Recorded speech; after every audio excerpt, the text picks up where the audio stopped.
रात के 12 बज चुके थे। माँ कभी दरवाजे की तरफ देखती तो कभी एक नज़र घड़ी की तरफ। माँ की आंखों में और चेहरे पर चिंता साफ नजर आ रही थी। थोड़ी ही देर में दरवाजे की घंटी बजी। मानो काफ़ी तेजी से दरवाज़ा खुला और सामने बेटे विक्रम और बहू मान्यता को देखकर पूछा, इतनी देर क्यों हो गई? मैं कब से तुम्हारी राह देख रही थी।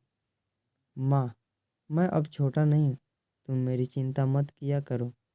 विक्रम घर के अंदर प्रवेश करते हुए बोला, बेटा कितना भी बड़ा हो जाए माँ के लिए छोटा ही रहता है। चलो छोड़ो, हाथ पैर धो लो, मैं तुम्हारे लिए खाना लगा देती हूँ। माँ ने दरवाज़ा बंद करते हुए कहा, माँ जी, हम बाहर से खाना खा कर रहे हैं, आप खा लीजिए, हम सोने जा रहे हैं। बहू मान्यता ने कहा, लेकिन मैंने तो तुम लोगों की पसंद की खीर बनाई है, आओ थोड़ी थोड़ी खा लो। माँ, तुझे एक बार में समझ में नहीं आता क्या? तेरी बहू ने कहा ना, हम बाहर से खाना खाकर आए हैं, क्यों परेशान करती है?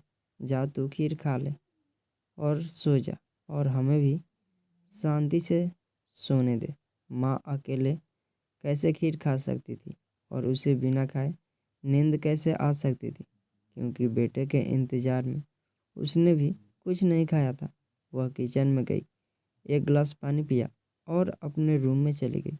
सुबह 10 बजे विक्रम की आंखें खुली। बाजू में मान्यता अभी भी सो रही थी। विक्रम हॉल में आया तो लैपटॉप के पास रखी एक चिट्ठी पर उसकी नज़र पड़ी। यह चिट्ठी किसकी हो सकती है, यह देखने के लिए उसने चिट्ठी खोलकर पढ़ना शुरू किया। मेरे लाल, तू सोच रहा होगा कि एक ही घर में रहते हुए ये चिट्ठी क्यों मैं तुम्हें बोलकर भी ये बात बता सकती थी। हाँ, बता सकती थी। अगर तू मेरी बातें सुनना चाहता तो किसी एक्सप्रेस गाड़ी की तरह तू आता है और कुछ ही पलों में निकल जाता है। खैर वो सब जाने दो। कल तुम्हारा जन्मदिन था, इसलिए मैंने खीर बनाई थी। सोचा कम से कम आज के दिन साथ में बैठकर खाना खाएंगे। मगर मैं यह बात भूल गई थी कि मेरा बेटा बड़ा हो चुका है, तो अपने दोस्तों के साथ पार्टी करके खाना खाकर आया। चलो, मुझे इस बात की खुशी ही हुई। मेरी दवाइयाँ ख़त्म हो गई है। मैंने कुछ दिनों पहले तुझे दवाई की एक चिट्ठी दी थी।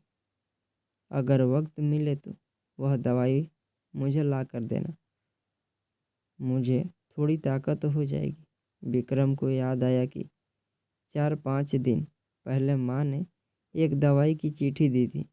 उसने अपने ऑफिस के बैग में जाकर उस चिट्ठी को तलाशा और उसे खोलकर देखा। उसमें लिखा था, मुझे ऐसी दवाई ला कर दो जिसमें मैं अपने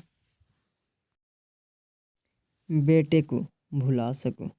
विक्रम को रियलाइज हुआ कि मुझसे बहुत बड़ी गलती हो गई है। उसकी आंखें नम हो गई। वह तुरंत अपने माँ के कमरे की तरफ दौड़ा। सबसे पहले उठ जाने वाली माँ आज क्यों नहीं उठी थी, देखकर उसे आश्चर्य हुआ। उसने माँ को उठाने की काफ़ी कोशिश की, लेकिन माँ एक गहरी नींद में सो चुकी थी।